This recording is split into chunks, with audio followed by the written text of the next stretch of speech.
Bullshit. It's the No BS Marketing Show. I'm Dave Mastovich, CEO of Massolutions, the world's only no bullshit marketing firm. Today's podcast is about athleisure. Yes, you heard me correctly. I'm talking about tracksuits and all that good stuff that we thought we left back in the 80s. In this episode, I won't be dissecting the style. I'm focusing on how athleisure has evolved over the years and how the market still has an interest in this style of clothing.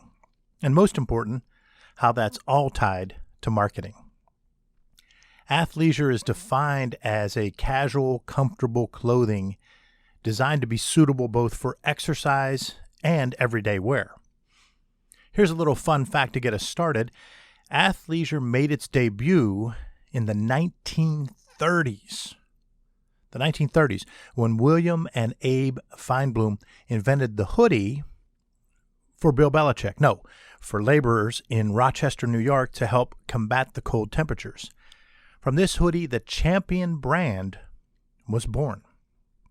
As time went on, each decade left its mark on athleisure, from spandex and Adidas Superstar shoes in the 80s to Under Armour and yoga pants in the 90s, and let's not forget velour tracksuits in the early 2000s. Athleisure continues to evolve over time. In fact, by 2024, global athleisure sales are expected to reach a whopping $232 billion. $232 billion. Athleisure is defined as more than just wearing workout clothes and going to brunch. Instead, it provides a valuable lesson in using segmentation to tweak your offering, your product or service, to fit the needs and wants of your target demographics. For the purpose of this podcast, let's focus on how brands are tweaking their athleisure items to fit the growing wants and needs of customers.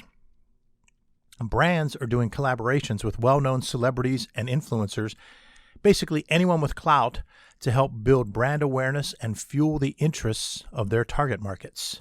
For instance, K-Swiss, a popular brand that picked up steam in the 1990s and 2000s, seemingly fell off the athleisure radar until it did a collaboration with entrepreneur Gary Vaynerchuk to release a line of shoes with motivational backstories. Entrepreneurs and Gary V fans are now buying into the idea and are wearing these shoes to anything from a business meeting to happy hour. Beyonce was even going to do a collaboration with Reebok until things went awry. You can learn more about that in another podcast I recorded. Check the show notes of this episode for the link. Athleisure is more than just collaborations and brand building, though.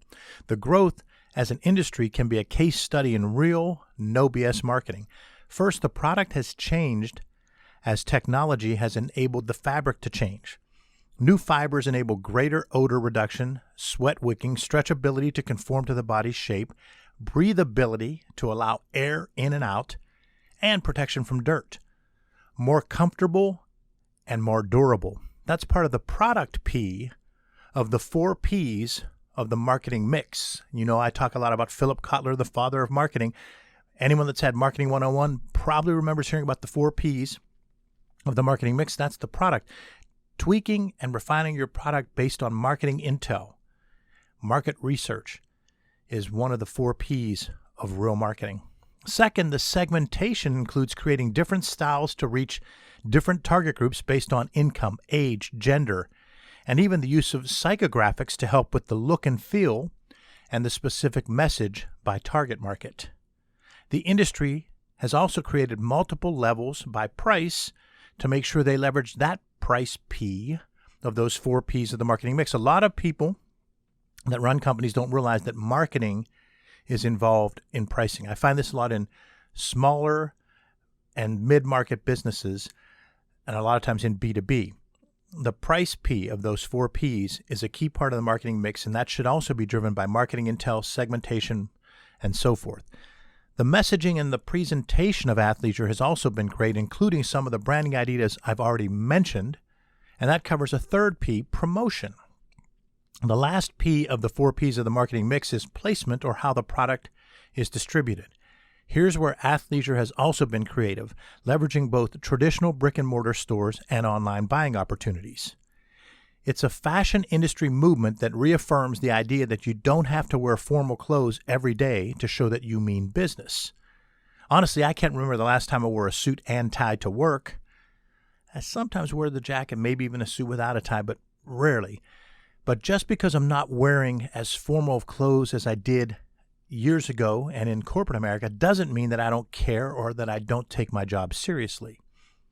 Our clothes shouldn't have too much of an impact on our productivity. I say shouldn't have too much of an impact because we still have to have a no BS common sense approach to how we dress at work. Yes, we want to express ourselves and show off our personal style, but we also need to realize that certain situations require different appearances. You need to dress for success, and that might mean being a little more formal when you have a client meeting or when senior leaders might be in your work area for a day.